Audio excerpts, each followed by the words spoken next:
Hello, good day everyone. So today I will be discussing to you rhythmic dancing. So this recorded narration class is an additional information and an additional discussion um, aside doon sa first recorded narration na binigay ko sa inyo, which is the rhythm and dance. Okay, let's start. So, what is rhythmic dancing? The movement of the body in a rhythmic way, usually to music and within a given space, for the purpose of expressing an idea or emotion, releasing energy, or simply taking delight in the movement itself. So, when we say rhythmic dancing class from the word itself, rhythm. So, it's like dancing or moving your body in a rhythmic pattern or in a rhythmic way, or should we say, it is usually accompanied with music. Okay, so the purpose of this dance is to express an idea through your emotion, or maybe releasing energy or tensions. Okay, it's like the same from the other type of dancing din naman. And of course, rhythmic dancing is usually performed before as recreational dancing. Okay. So we have here the types of dance na um, we will be tackling for the whole semester. No, we have the hip hop, street dance, jazz dance, musical dance, and the contemporary dance. So let us first define what is hip hop or street dance. It is a strong rhythmic beat, and a rapping vocal track. So we all know class na hip hop or street dance, it is really a lively type of dance. It is a genre of music wherein we can really feel the what do you call this one? Yung the coolness or the strong emotions through a rapping or a rap music. So yun yung hip hop. So dito natin nakikita talaga yung usually yung mabibilis at mahihirap na mga steps and choreographies. And it originated in New York in 1970s. Okay? I won't be expanding it since we will be discussing it one by one naman as we continue with our second semester. Next, we have the jazz dance. It is a form of dance that combines both African and European dance styles. So it originated in Africa in the year 1940s to 1950s.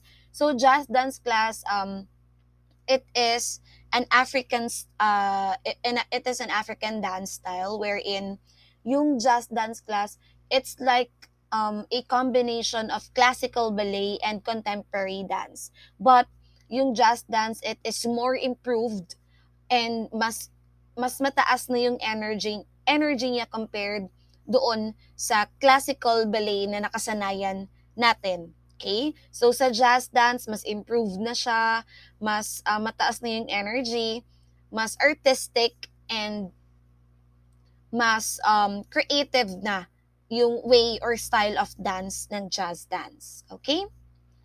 Next, we have the musical dance. So, musical theater dance inhabits the intersection between choreography and written text, whether dialogue or song lyric. So, dance as an extended expression of language exemplifies the collaboration between choreographers and writers. So, we all know class kapag musical dance, it could be a dance through dialogue or a song lyric. So, para kayong nag-act. Ganun yung musical dances. It is based on interpretation. Um, it's like, meron siyang dialogue, but you'll have to act it in a dance form and a singing form. Okay? So, it's a combination of sing and dance talaga yung musical dance. So, sabi nga dito, this type of dance, it determines, or I mean it exemplifies the collaboration between sa dancers or sa choreographers and sa writers ng dialogue. So sabi ko nga, it's like a dance of interpretation. Okay? Merong dialogue, may lines yung mga actors and actresses in that stage, but they have to perform it through dancing and singing.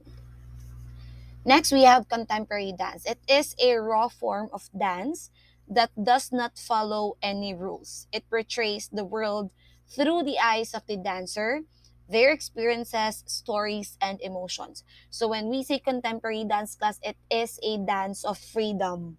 Okay?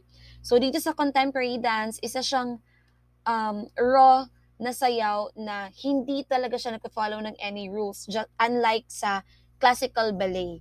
So dito sa contemporary dance, dancers has the chance and has the opportunity to express what they want to express. Okay? They have the chance to put all their emotions, their own experiences, their own stories through that dance movement, no? So contemporary dance, it's all about freedom po talaga. So kaya tinatawag natin sometimes yung contemporary dance as a freestyle dance, since nga may freedom yung dancers to perform or to move their bodies the way they wanted to do. Okay? Okay. So, yan po yung apat na types of dance na i-discuss po natin for the whole semester. Next, we have here the frequently asked questions about rhythmic dancing. First, we have the rhythmic activity. Okay, so rhythmic activities are physical movements combined with beats, songs, or music. It frequently results in synchronized dancing with pre-planned movements. So, etong rhythmic activity class, it is, yun nga, usually accompanied with strong beat of music or songs. And um, it uses many styles of dances, no? So maraming involved na styles of dance when we talk about rhythmic dance or rhythmic activities. So next, why are rhythmic activities um, use. So, bakit ginagamit yung mga rhythmic activities? Ito kasi class, medyo uso to siya dati sa mga ancestors natin, no? So, they are using rhythmic activities to physically express themselves and their personalities. So, just like yung sinabi ko kanina, these styles of dance really give the dancers or the performers the chance to express themselves, okay, without the use of words, of course. And also, this is a type of exercise. So, dance class is one of the best type of exercise, no? Since you will be moving your whole body talaga. And of course, rhythmic activities break down social barriers by including different levels of learners. And it also promotes friendship, community, and fun. So, dito kasi sa rhythmic activities class, they're not just performing for themselves, but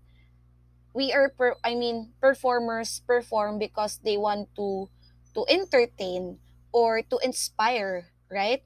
So, this can really break down yung social barriers within people, no? Within the community. And it can also promote talaga friendship, since nga you'll have to create or you'll have to build a good communication between the performer and the audience itself. Okay? And number three, what is the history of rhythmic activity? So yung rhythmic activities class, it have been taking place for thousands of years. So tracing back to the Olympics, rhythmic activities like gymnastics have been combined with the use of rhythm or a beat coming from within the person or through music as a form of physical expression with strength and ability. So itong rhythmic activity class talagang sinauna pa talaga. So um it is present at thousands of years ago na. So usually yung rhythmic activities class, it is present during recreational activity. So ginagawa nila ito for pastime, or maybe um, sa pagdaan ng panahon, they are using these activities to improve also in many aspects. Okay? And then, now, rhythmic activities commonly extend to physical games with elements of song and dance. Some current examples include jump rope games, popular dance workouts like Zumba, or even the use of noisemakers. So, rhythmic activities vary largely by culture. Of course, we have different interpretation naman of dance depending on our cultures. So this means that groups of people in different parts of the world have formed rhythmic activities to express their religion, their faith, their beliefs, and their culture itself.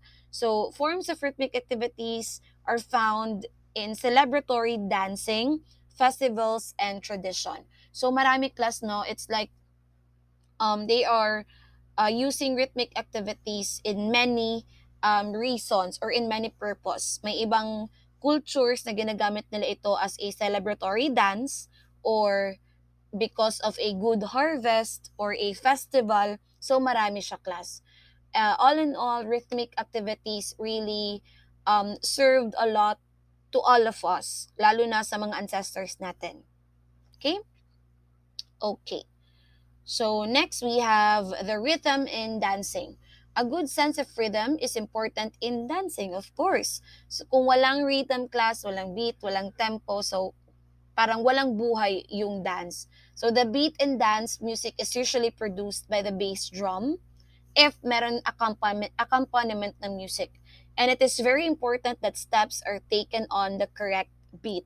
So like for example, magaling kang sumayaw. Magaling kang gumalaw. Okay? Magaling kang gumalaw. You can really um, move your bodies amazingly. But, hindi ka marunong makinig ng music or ng tempo or ng beat. So, useless yon. Parang hindi siya connected. So, in dancing class, marami tayong kailangan i-consider na factors. You have to be you have to move your bodies, and you have to listen to the music synchronously, no, synchronizedly. So dapat connected yung bodies natin at saka yung minds natin, especially yung hearing natin. So yun yung dapat natin ginagawa in dancing. Okay, next, ito naman yung mga frequent asked questions sa um, rhythm in dancing. So, yung musical structure naman class, most probably yung meter, no, meter, that is the most important musical element for the dancer. Even though tempo is the speed of the music being played. So, yung meter at saka yung tempo, yan yung mga importanteng musical element po ng music. And this is because rhythm is determined by the meter, the time value, the notes in the measure are played. So yung meter class, yan yung mga time signature or yung value ng notes na sinusunod sa music. Okay? And then yung dance count and dance time. So of course, class, importante yung dance count and dance time in a music or in a dance.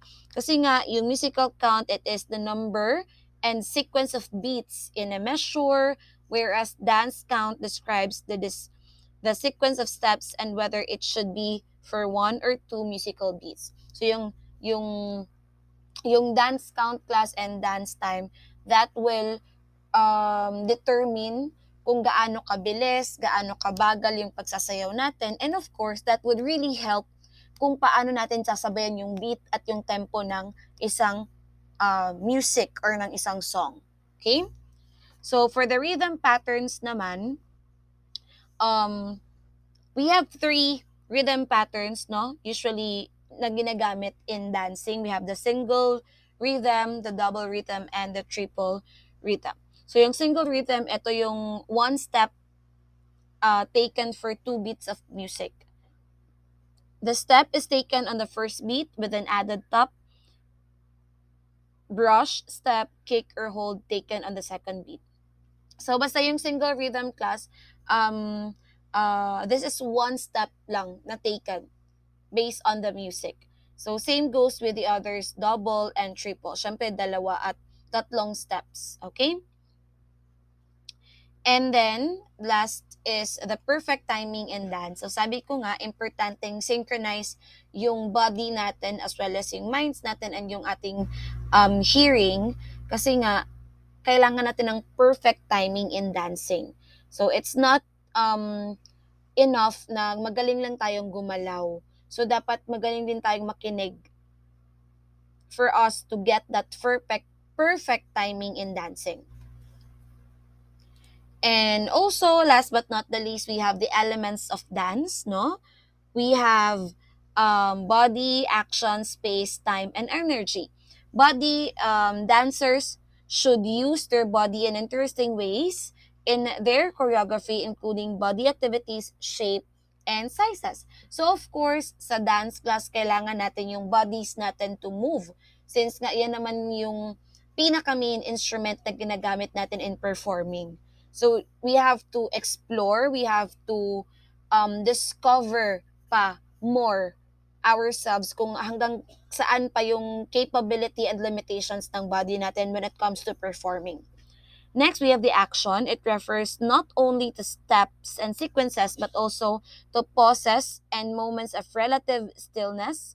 This includes dance steps, facial movements, partner lips, and gestures. So yung actions natin, class, um, in performing or in dancing, it also determines, no, kung ano yung gusto natin i-portray. Okay? So, dito sa mga action natin, like for example, yung gestures natin and yung facial expressions natin. So, dyan, nakikita ng audience or ng mga viewers kung ano yung gusto natin i-portray. Because, di ba class, we are performing without the use of words. So, we are just relying on our actions and body movements for us to to convey the message that that yung gusto natin iparating sa mga viewers natin. Okay? So for space, it is where the body moves. It is the medium of dance. As dancers move through space, their bodies create patterns on the floor and in the air. These spatial designs are an integral part of dance, giving dancers a purposeful meaning for moving. So of course, class, we cannot just perform lang nang mag-perform. We also have to consider yung space na pagpa-performa natin because kapag hindi kasi tayo comfortable sa space, we cannot perform well then. Okay? So, we also have to let ourselves adjust sa environment or sa space. Okay? So, importanteng element yan ng dance. And of course, time, it refers to the tempo, accents, and length of music. So, sabi nga kanina yung dance count and dance time, importante yon para mas synchronize yung pagsasayaw natin. And last but not the least is the energy. This is the dynamic applied to the movement. So, yung energy class, nakabase siya kung ano yung theme at of course, kung ano yung beat ng dance. Like for example, yung beat ng dance or yung theme ng dance is a um, slow music. So, hindi kailangan ng super energy kasi hindi na siya appropriate sa sayaw. Okay? So, yung energy na ibibigay natin class, it depends upon the theme or the relevance of the dance or the meaning of the dance, of course. Okay? So, that is the elements of dance. Okay. So, this ends our presentation. Again, this is just an additional information of our topic, rhythmic dancing. So if ever class you have your questions, clarifications, and queries, please prepare it and it will be answered during our synchronous meeting. Okay? So thank you so much for listening. I hope you learned from this discussion and I hope nadagdagan po ng yung informations and knowledge na alam ninyo about dancing. Okay? I'll see you on our synchronous meeting. Thank you and goodbye.